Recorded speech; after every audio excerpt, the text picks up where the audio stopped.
Hello, I'm Elizabeth Webb, your yoga lifestyle coach, and welcome to my place.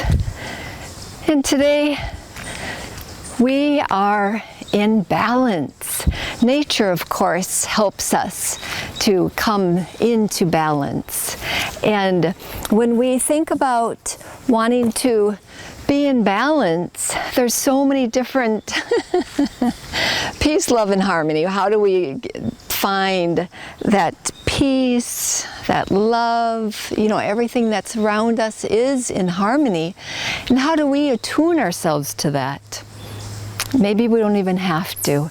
But in today's episode, I'm going to hopefully guide you through different things that can be helpful to raise our energy. And when we think about increasing our energy, we can do something as simple as a few Qigong movements. Qi, Gong. Qi meaning energy, Gong meaning movement. And there's, not that I want this episode to be on Qigong or Tai Chi, but that's one of my daily practices, like the simple cloud hands. When we think about cloud hands, we're just moving or don't kill a mosquito, but oh well.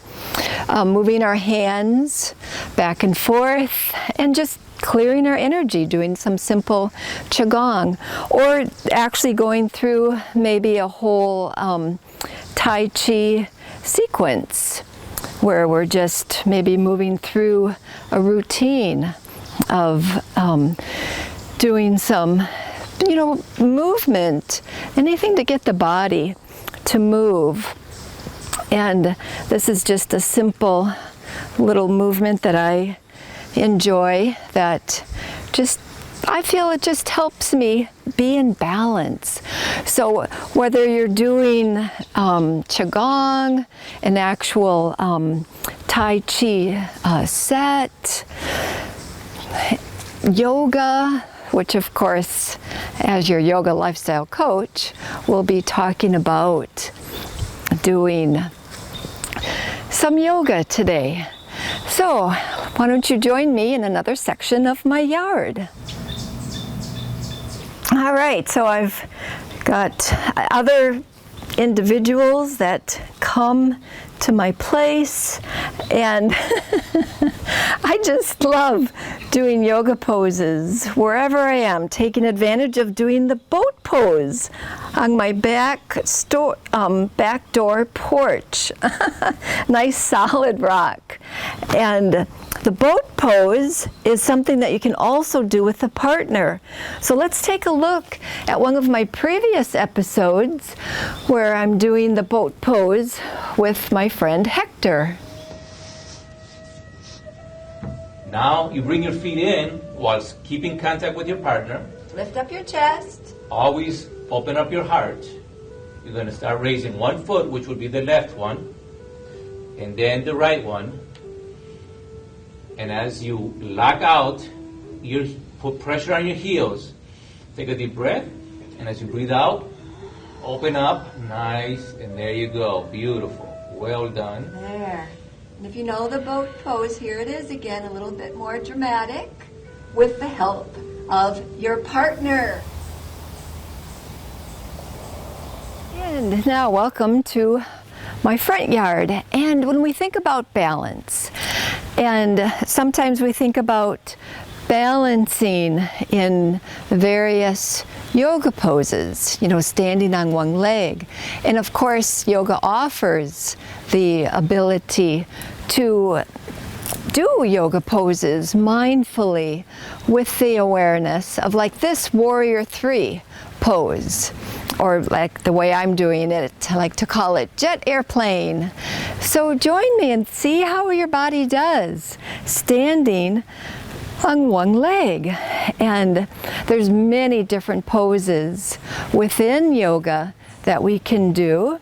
Another pose is tree pose, where we want to really lengthen the body upward. We don't want to just collapse down and let the hip press out. I want to be nice and strong and grow like a nice, long, tall tree. And of course, anything that we're doing on one side of the body, think about doing that same pose and see how you do on the other side of the body. Growing nice and long and tall.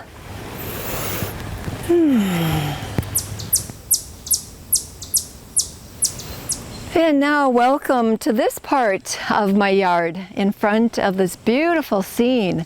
And you can probably maybe see, well, it's fall, so the sunflowers are kind of done. But another pose that is very good for balancing our body is the sunflower.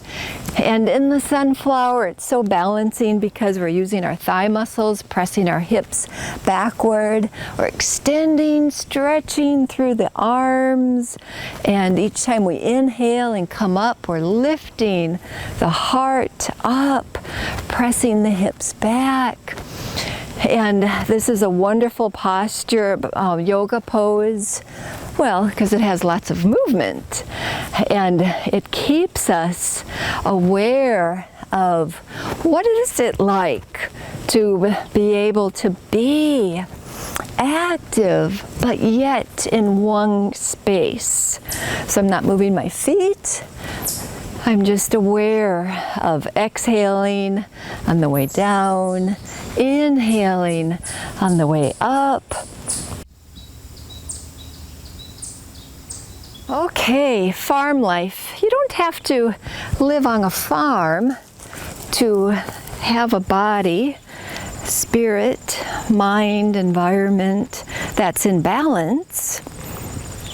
No matter where you live, if you just take time to get on a yoga mat and do some various yoga postures, well, we don't have any cows on the farm. We've got cats. So let's do the cat-cow posture. That's a very balancing yoga posture. So as we think about this yoga pose, as we go back and forth, we want to coordinate this with our breath, so that as we come into this Halloween-looking cat shape in our body, that's our exhale as we sway our back down like this, like a swayed back cow. That's the in-breath. And just back and forth. Balances the nervous system. We can think about our nervous system, the parasympathetic nervous system, the sympathetic nervous system, bringing those both into balance. Sometimes we're overstimulated in the sympathetic nervous system, the one that takes over when we're stressed. But doing this simple pose can help us bring more calming effect into the parasympathetic nervous system, the rest and digest part of the nervous system. So no matter where you are, no matter what you're doing, no matter where you live, just take time out, even if it's just maybe a push-up against a tree, and think about doing whatever feels comfortable, whether you're leaning on a tree or maybe you're just in your yard, in your house, and maybe in the bathroom at the office. Just take time, even if it's just like a little side stretch, and bring the body into balance by doing whatever you're doing on the other side. And just be aware of noticing how it feels to be wherever you are. And no matter how you're doing a pose, maybe you're with a partner and you're able to actually do the bird pose with a partner. So let's take a look and let's watch my friend Hector and I as he encourages me to get up into the bird pose. So to begin acro yoga, stand a little bit away from your partner. See where okay, so I'm going to stand with your legs straight. I'm going to stand right here.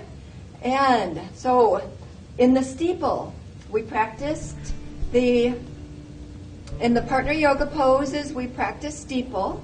So bring me in. Let me feel that steeple position. So I'm pouring my weight into his hips. He's bringing me in a little bit more. And then you could stand me up. So we're going back and forth. Every time it goes a little bit deeper. And what we do here is we are learning to trust one another as partners. And you're checking to make sure that your position is correct. You make no assumptions so that nobody gets hurt and we all have fun. And see how Hector's bringing in the martial art element of protection? This is a 4-point contact that can help anybody and make you very strong, even if you're on the floor. Does not take away from your capacity to protect and defend yourself, which we will explain later on some other future in more detail. But basically, I have the strength of my elbows and my knees together, which make it a lot stronger than if I was away from it. Yeah, so if his arms are just up here, then that's not the martial. It is not. And it's more difficult to keep control and balance. All right, so now I'm coming in, doing a little bit of a push-up.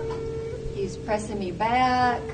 So I'm getting used to using the abdominal muscles to be ready for flying. And we typically do 3 times each movement so that we can make sure that we have the right adjustment.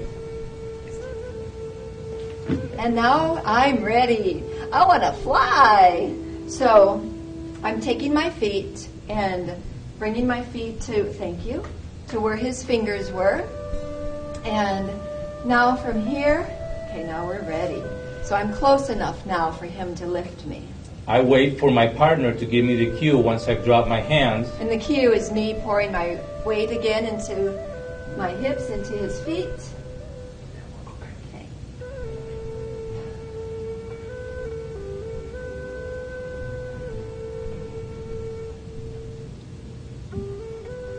And now she pours her weight into me, and I feel that, so I'm going to straighten out my legs, and now I'm going to put a little bit more pressure with my toes to give her balance.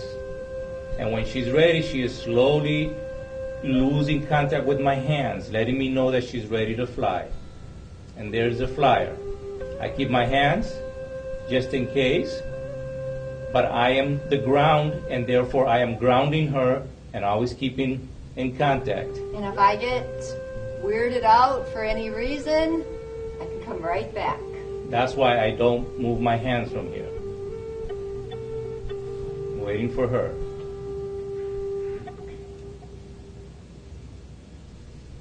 All right, and then always make sure, if you actually joined us, then always make sure that you stand and wait for your equilibrium to equalize itself. And when you feel balanced, then let your partner know that by releasing your hands from the feet. And will you fly me again? Yes. And now, let's turn this into a surrendering back bend for acro sage or reverse bird for acro yoga. So we're walking through different levels of trust. every time it gets more risky, if you will, or more trusting. She's adjusting, and I am practicing with my 4-point contact. She's shaking her head, giving me a cue that, yes, I'm ready to go deeper. And now, once again, when I feel the pressure on my feet, I take over, and she is completely surrendering her trust to my ability. And as she's here, I am pulling towards my heels with my legs, and I'm pulling with my arms, giving her a back stretch, stretching out her whole spine.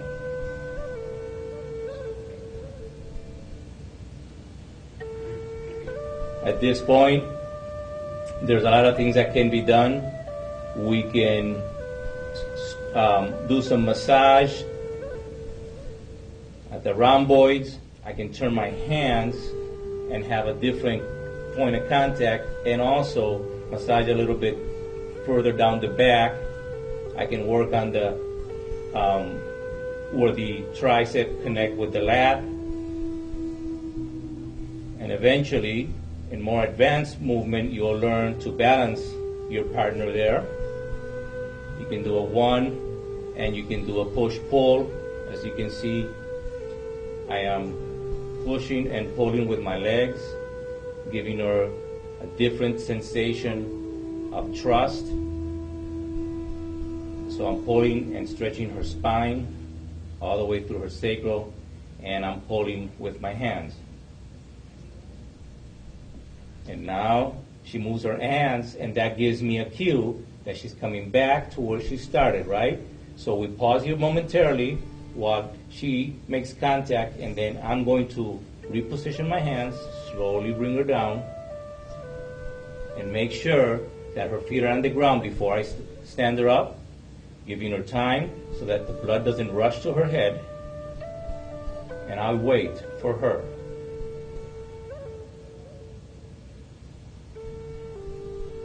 When she's ready, she'll release, but I'm going to keep contact just in case. I don't want my partner to fall. Then I'm going to continue that contact all the way down to her toes. Because on the ground, I am making sure that she was flying, she is grounding herself, coming back to earth. And when she's ready, she will just step out. Thank you for taking time out, for joining me at Smokeham Farm. Thank you for coming to my place virtually and watching this episode. And let's end this episode again with my friend Hector as we both go through alternate nostril breathing, because alternate nostril breathing is one of the best breaths to balance the left and the right brain hemispheres. So let's take a look. So let's take our right hand, whether you're left-handed or not, we use our right hand, and 2 fingers up, 2 fingers down. Place your thumb on the outside of your right nostril. You can place 2 fingers on your third eye or just rest them down. Take a deep breath in through the left nostril only. Then hold your breath, close off both sides of the nose with the thumb and the 2 small fingers, and then release the thumb and exhale.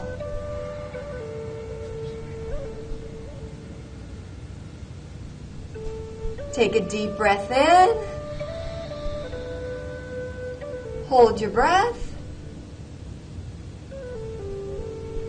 and release the exhalation out the left side. And that finishes 1 full round and a wonderful practice. It was. And it is a very good way to just balance everything and bring the breath of life into balance. Yes.